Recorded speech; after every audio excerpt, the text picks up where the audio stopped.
My name is Jameson. I'm a community group leader here and also on the sermon prep team at the church. Tonight I want to talk about a story in 2 Kings starting in chapter 13, and we're going to go to verse 10. So let's get started with this. I do want to pray first. So Lord, I just pray that you speak through me tonight, that hearts receive this message, that you speak to people clearly, and that it's not my message that they hear, but it's yours. In Jesus' name, amen. So starting in verse 10, it says, in the 37th year of Joash, king of Judah, Jehoash, son of Jehoahaz, became king of Israel and Samaria, and he reigned 17 years. He did evil in the eyes of the Lord and did not turn away from any of the sins of Jeroboam, son of Nebat, which he had caused Israel to commit. And we'll talk about that in a minute. He continued in them. As for the other events of the reign of Jehoash, all he did and his achievements, including his war against Amaziah, king of Judah, are they not written in the book of Annals of the king of Israel? And that's actually a real book, the Annals of the king of Israel. They're detailed accounts of these kings, and it's historical events. It's actually really cool. Verse 13, Jehoash rested with his ancestors, and Jeroboam succeeded him on the throne. Jehoash was buried in Samaria with the kings of Israel. Now, verse 14, when Elisha had fallen sick with the illness of which he was to die, Jehoash, king of Israel, went down to him and wept before him, crying, my father, the chariots of Israel and its horsemen. And Elisha said to him, take a bow and arrows. So he took a bow and arrows. And then he said to the king of Israel, draw the bow, and he drew it. And Elisha laid his hands on the king's hands, and he said, open the window eastward. And he opened it. Then Elisha said, shoot. And he shot. And he said, the Lord's arrow of victory, the arrow of victory over Syria. For you shall fight the Syrians in Aphek until you have made an end to them. And he said, take the arrows. And he took them. Then he said to the king of Israel, strike the ground with them. And he struck 3 times and stopped. The man of God was angry. Elisha was angry. You should have struck 5 or 6 times. Then you would have struck down Syria until you had made an end of it. But now you will strike down Syria only 3 times. So Elisha the prophet was mad. Why didn't you keep striking? Why did you stop? Where was your passion, your drive? And so I'm going to give you a little bit of history here. And if you are taking notes, I want you to write this at the top. I want you to write, what's my part in this story? And put a question mark. Now, it's important to know just a couple things. Something that's interesting to know is that Jehoash actually means Jehovah has given. So his parents must have had pretty high hopes for him, I guess. And even though it says that he was clearly in sin, if you go back to verse 6, it actually says that there was also an idol standing right in Samaria.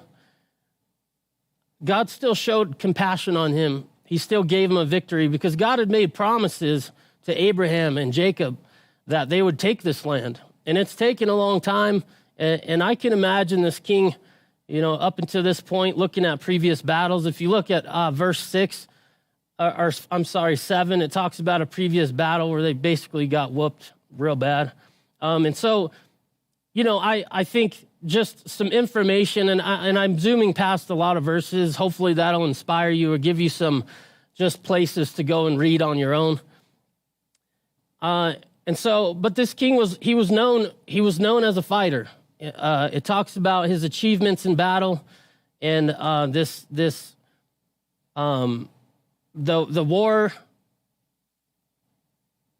war against Amaziah, king of Judah. It talks about his prowess on the battlefield as a fighter.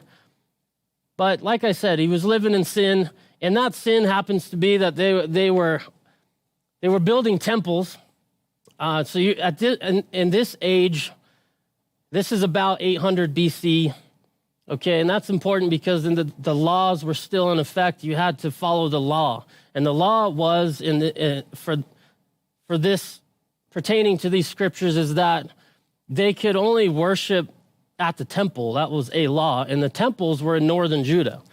Well, at this time, they had separated from northern Judah, and this is southern Judah. And so the kings, prior to him, started building their own temples. And they even had this pole. It's called the Asherah pole, and it's a goddess. It's a female goddess, so it's an idol that's just standing there. And so if you can just wrap your head around this scene, you know, he's a king. He's got his people living in sin. He's leading them in sin. And there's a idol standing right there. And, you know, we're talking about idols a lot lately. And so this one, you know, and Chad had an amazing sermon a couple weeks ago about pleasure is my king and that idol. So let's move on here. So what's my part in this story? Are you the king? And I know what you're saying. I'm not the king of anything. Well, let's not overthink this. Let's find a way to put ourselves in the story, not take ourselves out of it. So stay with me here. So the king, are you the king?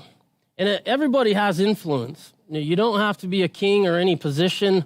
Maybe you're a father or a husband, you know, or you're a manager at work, anything like that. Maybe you're a community group leader like me. My wife and I lead a community group, and this is a real question for me. You know, am I like the king? Am I living in sin or leading people into sin? That's a hard question. You know, that's a pressing question. Do I still have idols hanging around? The Asherah pole was this goddess that they were worshiping, and after Chad's, so that's kind of an old, you know, reference to an old idol, an actual thing that stood, and they worshiped this thing as if she was, they kind of thought that she was some woman for God or God's girlfriend or wife even. It was crazy. But anyway, so do you still have idols hanging around? After Chad's sermon, I analyzed my time, and you know, for me, it was Instagram. I deleted Instagram, and I decided Facebook I use for a lot of business. I use for good things. I share a lot of scriptures. I try to post positivity, not politics. You know, I share sermons, not my opinion. And I use it for ads, for business and things like that. But Instagram, I felt was just a waste of time. And I was convicted in Chad's sermon to not just analyze what's taking God's time, but what's wasted time. I feel like that's wrong as well. So for me, it was Instagram. Am I even known for being a godly man? And in this case, the king was known for his prowess as a fighter.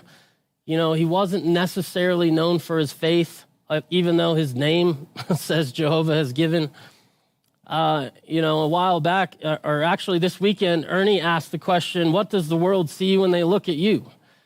So the people that are looking at you, what do they see? Do they see themselves? Do they see the world?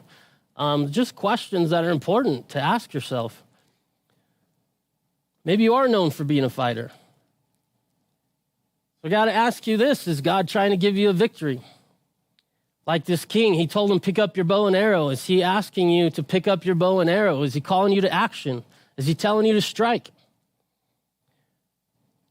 Maybe like this king, he's trying to put an end to some things in your life, some enemies, some obstacles, but your lack of passion isn't going to allow that to happen.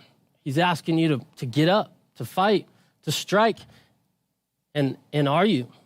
Or are you lacking that drive? Let's go another angle. Are you the people? Are you allowing yourself to be led in sin? Are you allowing idols to still stand? The bigger question, if you're the people, I mean, we talk about all the time, the people are the church. This isn't the church, this big dark room. We're the church. And if you're the people, you're the church.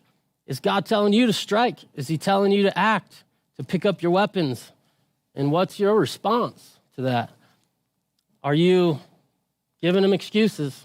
Why, you can't do it. I'd rather just come to church on Sundays and hear the message and be on my way. Ernie had a great, inspiring question this weekend. Are you willing to be a part of this movement, of this change?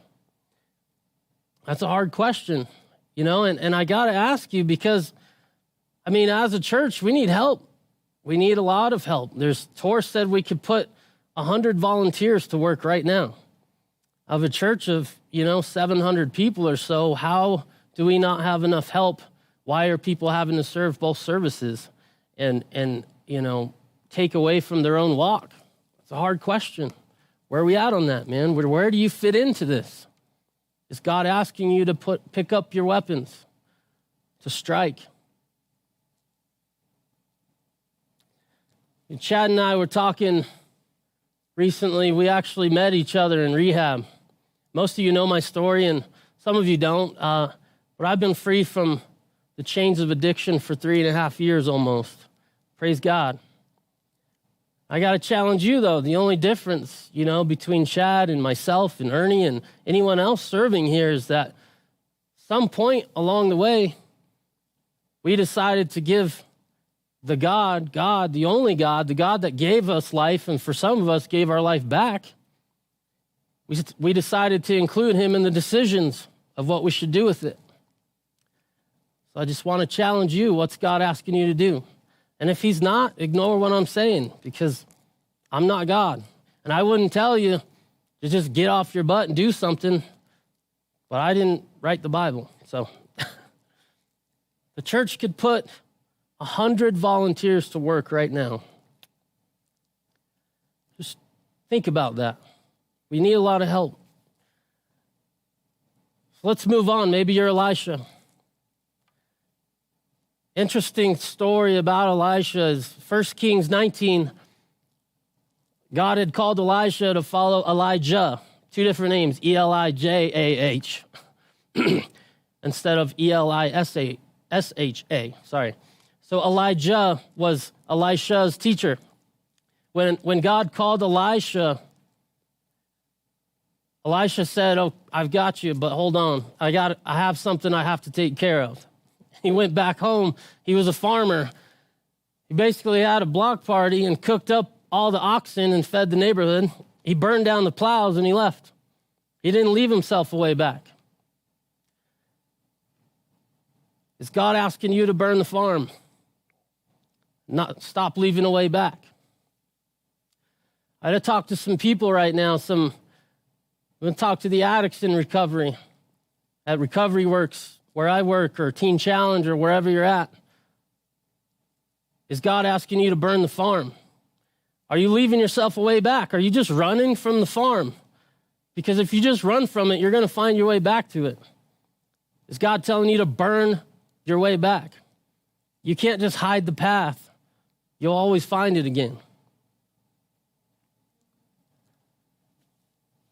Maybe you lost someone recently. I want to talk to you. We've had 6 memorials in about 6 months in my circle. It was, one was liver failure. 2 were suicides. A few were COVID. I'm right there with you.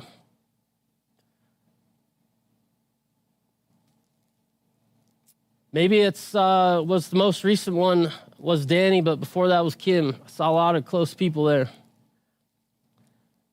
I just got to tell you, I feel like I need to tell you that God's really good at making a difficult situation look impossible. But it's not impossible.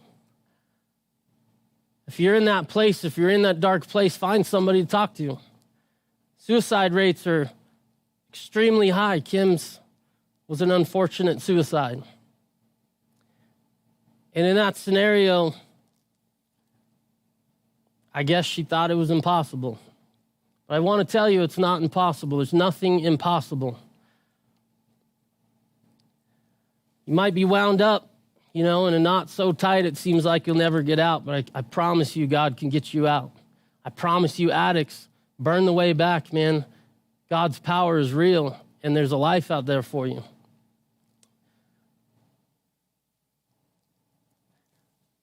You know, I also want to talk to my boys at Lion of Judah and my sisters there and Teen Challenge down there, where Danny Morales had a huge impact on a lot of people. And you guys had come up right before this unfortunate passing, and you reminded me of who I was. You told me to remember who you are. Go back to when you were a fighter. And I want to remind you of God's power, even though we prayed, you know, and we wanted God to raise Danny up. And he didn't. And the devil wants to creep in, you know, and cause doubt. He wants to tell you or you know, a half-truth, which is, well, God didn't answer your prayer. And the truth is, that doesn't mean God's power isn't there, and you know that. I want to inspire you guys because you inspired me to keep fighting, even though Danny's gone. Teen Challenge, don't burn the bridge. Stop leaving yourself way back. Stop thinking you can just quit this recovery thing that you're at. It's not just a hat you can try on. You got to burn the old life. Stop leaving yourself way back. Be like Elisha. Answer the call. But I want to remind you guys that the power was still there. The power is still there. Even if your prayers aren't being answered, maybe you're going through it right now. Maybe you're praying, but God's not answering those prayers. Well, I want to tell you that God's ways are higher than ours. We don't know the answer. Why is there suicide? I can't answer that. I do know that the world's broken. It's a dark place. Evil exists. The devil's real. I want to tell you that there's help as well. Reach out for it. But the power is certainly still there. And let's read on. Even if your prayers aren't being answered, I want you to look at this. Read on to verse 20. It says Elisha died at this point and was buried. The NIV version says in a tomb. It says, now Moabite raiders used to enter the country every spring. Once, while some Israelites were burying a man, suddenly they saw a band of raiders. So they threw the man's body into Elisha's tomb. When the body touched Elisha's bones, the man came to life and stood on his feet. The power was still there. Well, why didn't God just keep him alive? If you go back to Elijah, the previous prophet, Elisha's teacher, he didn't even die. God took him up to heaven in a chariot of fire with flaming horses, just scooped him up and took him to heaven. You think that's crazy? Go on to the New Testament in the Gospels, Matthew, Mark, and Luke, to the transfiguration of Jesus, and you'll see that Elijah actually came back to that mountain and was talking to Jesus during this. Elijah and Moses. That's power. It's real and it exists. Don't ever think it doesn't. Why did God allow Elisha to be sick? He had leprosy. Elisha healed somebody of leprosy already. I think it was a king. He told him, get in and out of the river 7 times. And on the 7th time, his leprosy was gone. And yet, God allowed Elisha to have leprosy. So why? Matter of fact, Elisha even raised someone from the dead. He laid on him twice, which is strange, but he laid on him, got up. He's like, you're not alive yet. Laid it back down on him a second time, got up, and the guy rose from the dead. But why did Elisha have to die? I don't have the answers to all that. But I do know that God's power is still real, still there. And if you're struggling and your prayers aren't quite being answered right now, I want you to remember that God's power is still there. It hasn't gone anywhere. Maybe you need to go back to when you were known as a fighter. To get back up. Remind yourself of who you are. I want you to read John 16:7. It says you were given all things needed for life and godliness. You know, when I read that verse before, I kind of focused in on holiness maybe, or, righteousness, but The God of the Bible is a warrior. He's a fighter. And if I have all things needed to be like God, well, I'm a warrior too, and so are you. Maybe he's telling you to pick up that weapon again. It says you've been given all things. The weapon that, in this case, that God chose for Elisha to pick up, it was already in the room. He'd already been trained with it. He was known as a fighter. Some of you might have to just dust that weapon off, but God has already given it to you. It might even be inside of you. You might need to get inspired. Remember who you are. All of you from Lion of Judah need to remember the power is still there. And God's asking you to strike. Church, God's asking you to strike. Addicts, God's asking you to strike. If you're in darkness, God's asking you to strike. And keep striking. Don't stop striking after 3 times. Keep striking.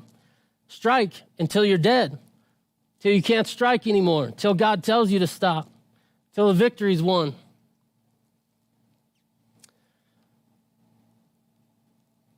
If you're bent but not broken, keep striking. If God's calling you to strike, if God's calling you, get a hold of somebody. Here, if you're the church and you're hearing this message and you're ready to do something, call down here. If you need prayer, call down here. Don't give up. I want you to go back to where you wrote that question mark earlier. What's my part in this story? I want you to cross out the question mark and write an exclamation mark. What's your part in the story? What's God asking you to do?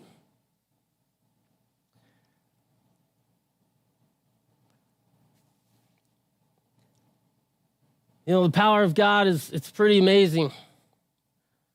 And we go through it sometimes, and nobody said it would be easy. But if God's calling you to strike, pick up those arrows. Pick up something right now. Pick up something. Grab the remote. Start striking it until it blows apart. Grab your arrows and strike.